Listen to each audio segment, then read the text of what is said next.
Hello and welcome back to episode 35 of my AllTheMods10 SSP playthrough. In this episode, we will definitively finally obtain the Paxel as well as automate the Awakened Altar from Mystical Agriculture. So I got some area cleared out here underneath the altar. I got some items in my inventory.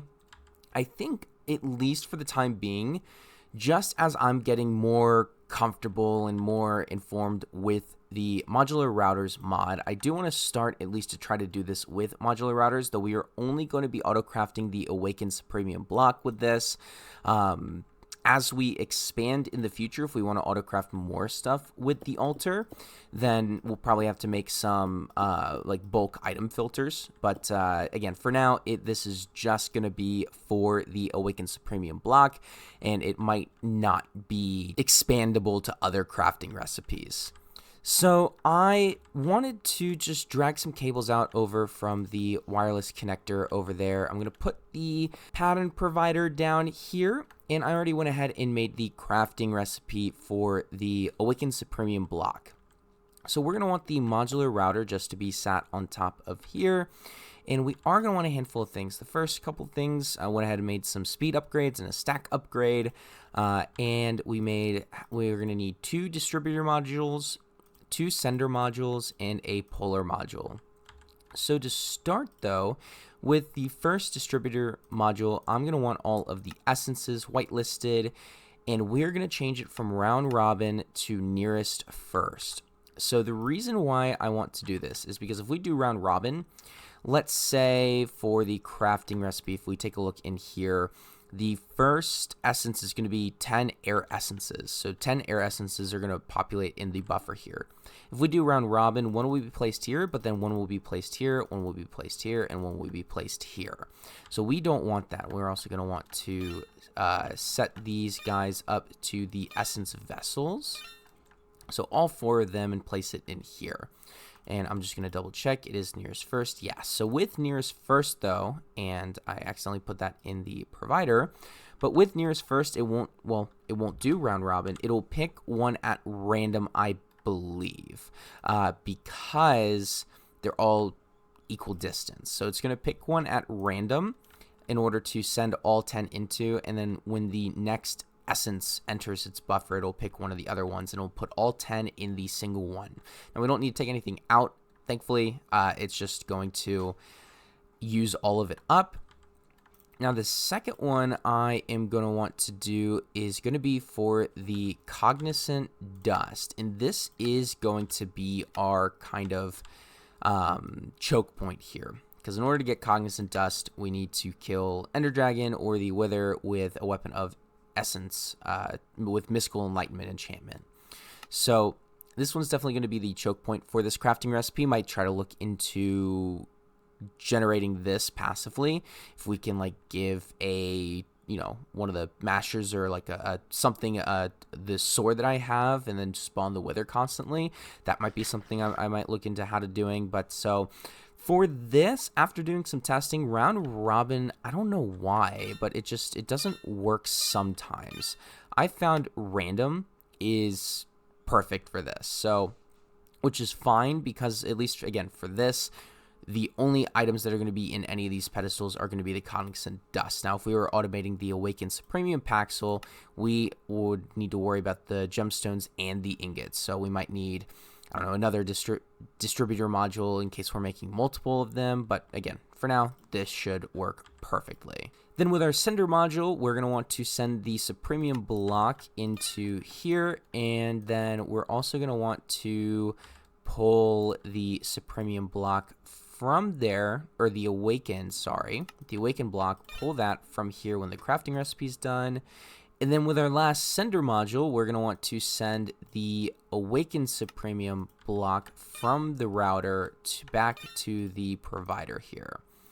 So with all of that being set up, I think we should be able to make an Awakened Suprimium block here. Yes, we have enough cognizance, so I'm going to go ahead and do that and then put the second Master Infusion Crystal in there just to make it go a little bit faster.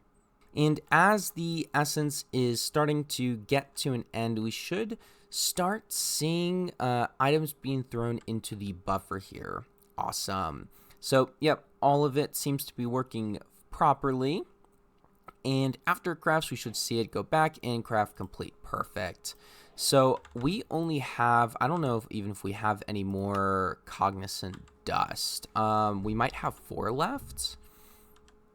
No, or maybe, I don't know, but we're definitely going to need more in the future. So with all of that being said, and now with the cognizant or the awakened essence being automated, I am going to work through manually now to craft up the suprimium Paxel as well as the awakened Paxel, and we'll be back once this is done. So after a little bit of manual crafting, we can now get the suprimium Paxel.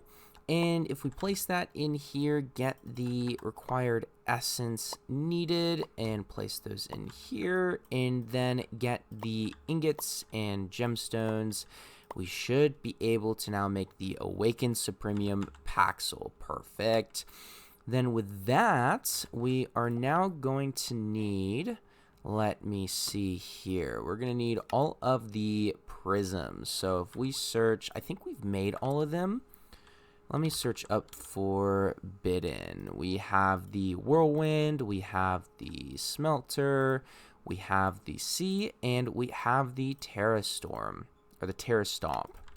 So, looks like we now have everything to make the Allthemodium Alloy Paxel. So we'll go ahead and place the Paxel in the middle here. We're going to take all of the Terra Storm, or all the jet stones or whatever they're called on the sides, and then all of our tools here. And oh yes, we now have the Allthemodium Alloy Paxel. This is super exciting.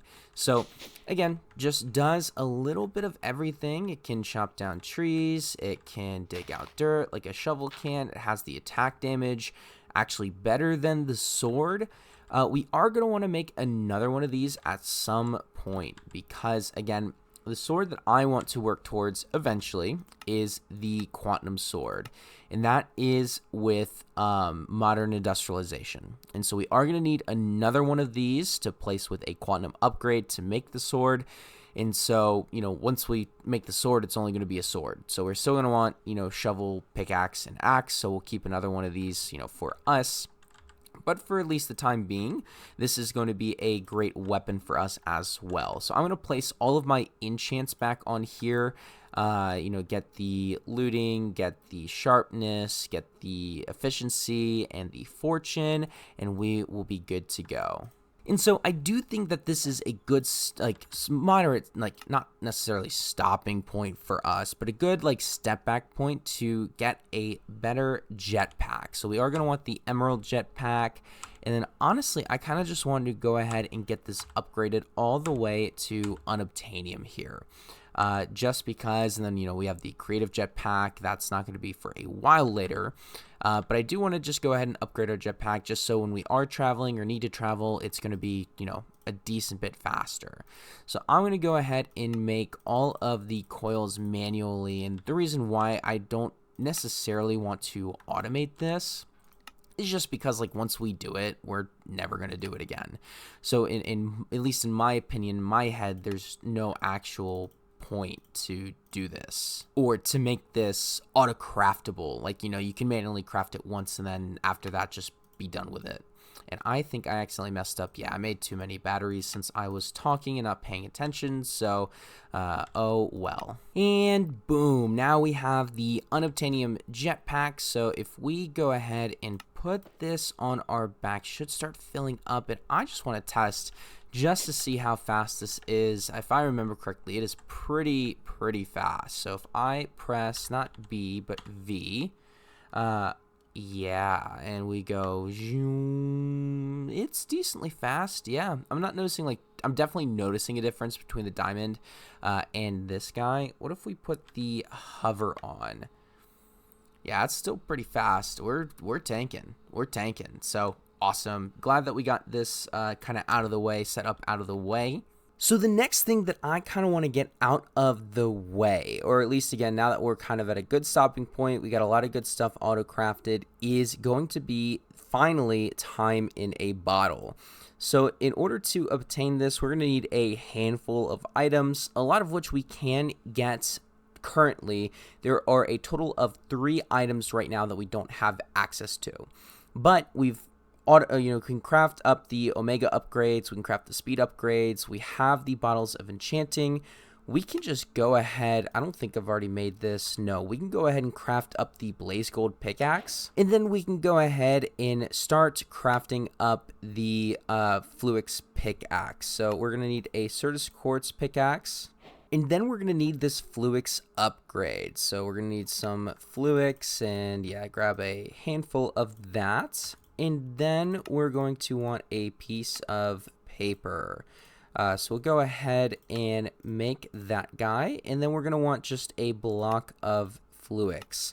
And we'll go ahead and turn this into, let me see, the Fluix pickaxe. And now with that complete, we only need a handful more items. So I was running low on Nether Star, so I just went ahead and put the Wither Killer on over there, as you probably noticed from the like 8-9 withers that are on my screen right now. But we'll go ahead. I think we should have enough to craft up the 2 Omegas that we need. Yes, awesome. So let those craft up in the meantime. Now, in order to get the remaining 3 items, we're going to need to get into Evil Craft, we're going to need to get into Occultism, and then we're going to just need to fish for a little while. So what I might do is off camera here real quick. I've already shown you in a previous episode kind of like how to fish, what we're looking for, all that good stuff. I should have the fishing rod, yeah, in my inventory in here. So what I'm going to do is, again, I'm just going to probably relax, play a video on in the background for myself, do some fishing, and hopefully get enough Neptunium to get the pickaxe itself. Again, on average, I would say, and I think my stuff's over here by like the little cold ocean we found, because I'm not seeing it in my inventory. So let me go and find that. But yeah, on average, it's like once every 10 minutes. What on earth just happened? But once every like 10 or 20 minutes, you'll get like one of the loot boxes, and I'll show you guys once I do end up getting a loot box. But yeah, just do that a little bit in the background here. So only about after 5 casts did I get a Neptune's bounty, which is super quickly. It must be making up for the last time when I didn't get any. But if we go ahead and open it and take a look into here, there's always going to be a piece of Neptunium item, like either an armor, a sword, pickaxe, etc. It could be even an ingot, could be a Neptunium nugget. So you don't know what you're going to get. So the first piece that I got were the leggings. Now, we're really not going to need this. You can't really use this for anything. It's just like a standalone item from the mod itself. If you want to keep it for collection's sake, that's perfectly fine. But what you can do with all of the items that you get is you can smelt them down to ingots. So this I count just as an ingot towards the pickaxe that we need. And so we can either craft it up or find it in the chest. So once I get 3 Neptunium pieces of gear, if I don't get the pickaxe, I'm going to smelt it up and, just make it itself. So again, be back when I have the other 2. So I don't know what the hell is going on. I just cast like 3 more times, and 2 out of the 3 I got a nugget from my loot pool itself, and then I got another bounty and I get the pickaxe. What on earth is going on? That is absurdly lucky. That will never ever happen again in my lifetime. That is insane. I remember spending God knows how long getting it the first time around. So yeah, we get to keep that as a keepsake. So a couple of the other items you'll get is just some driftwood. You can use this to make sticks, kind of like as logs. Use it for some crafting recipes or for burning. And then some algae, which you can use to, I guess, make the tackle box instead of green dye.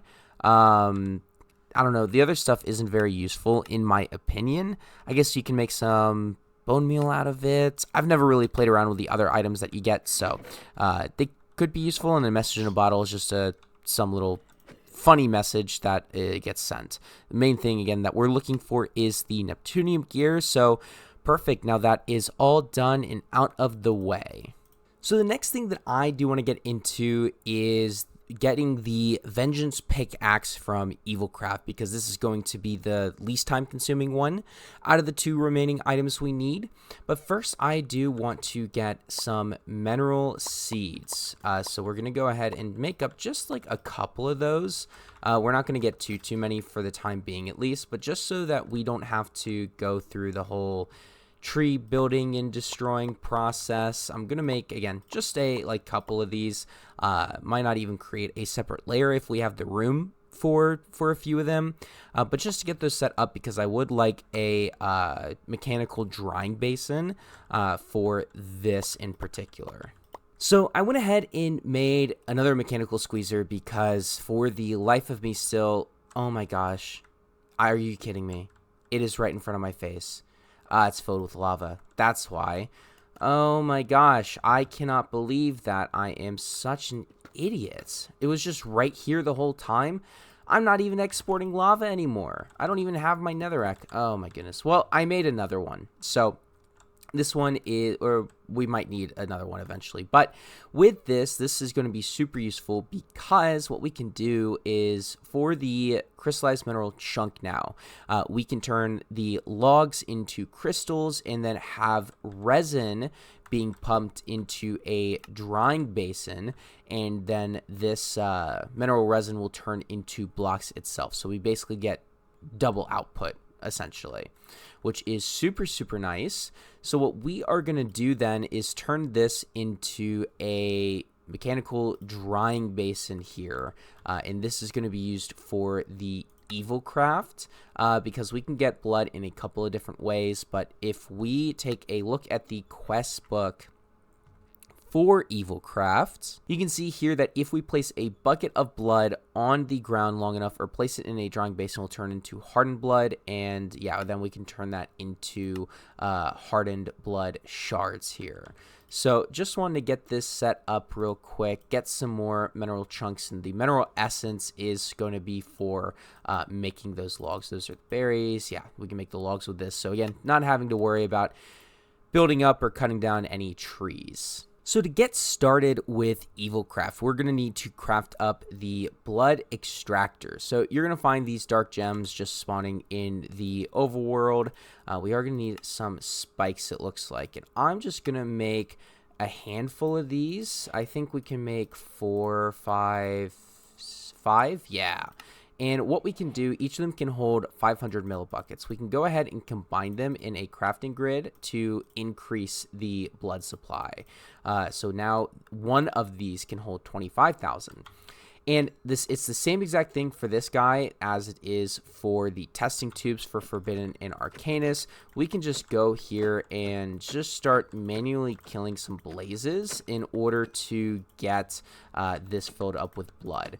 So I'm probably just going to go ahead and get this filled up to 25,000 here. And again, we're probably going to need at some point find a way to automate this. But at least to start off, typically when I start off doing something, I typically like to do it the manual way first, just to get started, and usually it doesn't take that long, and then afterwards work towards automation. So be back, and actually as I'm talking, we're already almost done. Again, not too much in, now we're done. So again, not too much time that it takes actually to get this stuff done manually. It's just a little bit tedious, and again, as we're going further down the line, we're going to want to automate it to make it a little bit faster. But if we come over here, we should be able to place this down, let this dry for a little while, and then it will turn into hardened blood. So actually, I just remembered, why we made the drying basin. I went ahead and just emptied it all out into this drying basin. We're going to get some hardened blocks. And with this, we can go ahead and smelt it up and get some blood shards here. So, yep, got all those blood shards done. And just going to do it with the remaining, and we'll be back. So the next couple of items that we're going to want to make, the first one is going to be the Dark Power Gem. Now, there are other ways to make this, but really the main way to make it is through the Blood Infuser, which requires a Blood Infusion Core, which requires a Dark Power Gem. So we're just going in a circle here, basically. So the very first one that you make, you're going to want to fill a hole with 5 buckets of blood. They're all going to want to be source blocks, and then you just throw the dark gem into it, and it'll turn into a dark power gem. With this then, again, we can make the infusion core, and then we can make the blood infuser. And so with this guy, we are going to be able to make the undead saplings. And these are, we need some dead bush, so we can smelt up a sapling for that, throw it in the blood infuser and get an undead sapling for the undead planks or the undead logs that we need for the dark stick. So I'm going to just, well, first I'm going to fill this hole because we don't need this anymore. And so the blood infuser does not actually require power. I think I'm just going to throw it over here for now. And I'm going to empty out all the blood that we currently have into here. And I think it might have wasted some, unfortunately. So I guess I'm going to have to re-look at that. I forget how much blood we actually had in the extractor. But I guess just be careful of that. So let's first take some saplings. I'm going to get like 16 of them and go ahead and smelt them up. And it looks like it does have to be smelted up either in an alloy smelter or in a drying base. So we can dry it into a dead bush here. So either one of those two ways work. And then with that, we'll come back over to the altar and throw this in here and make some undead saplings. And now with these, we should be able to bone meal them up, grab some logs, and I'm going to go ahead and just use up all of them. And then what I'm going to do, just so we don't have to worry about this again, at least in the near future, because we do get the dead bushes back, so we can just infuse them with some blood and have that be that. But I'm going to actually put some of these logs into the lumber bees for them to process, because what we currently have in here should be all done. And where are my, oh, here they are. Yeah, we have a full stack of that. And it looks like, oh, I messed up. I put the wood in here itself. Oh, well. So go ahead and put one of the undead logs in here, and we should now start getting some undead logs again. With that, we can go ahead and make a couple of planks, make the dark sticks here, and now, yep, we should be able to make the vengeance pickaxe. Perfect. This does automatically come with fortune and, well, I guess curse of vengeance, so decent early game pickaxe as well. But so we definitely will be getting more into Evil Craft. I'm going to put a stop to there for now because our main objective is the time in the bottle, which all that we need now is the Insium pickaxe, which we are going to need to get a little bit more into occultism for. So unfortunately, that is about all that we had time for this episode, because if we take a look into the occultism questline, getting the Otherworld pickaxe or the Insium pickaxe, we're going to need to get pretty far down the quest line here in order to obtain that. It's not going to be very resource intensive or complicated, really.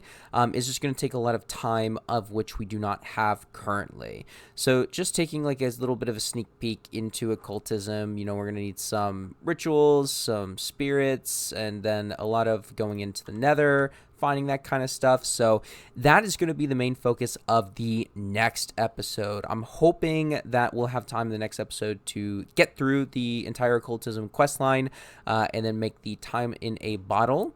But I hope you guys enjoyed this episode, and I'll see y'all in the next one.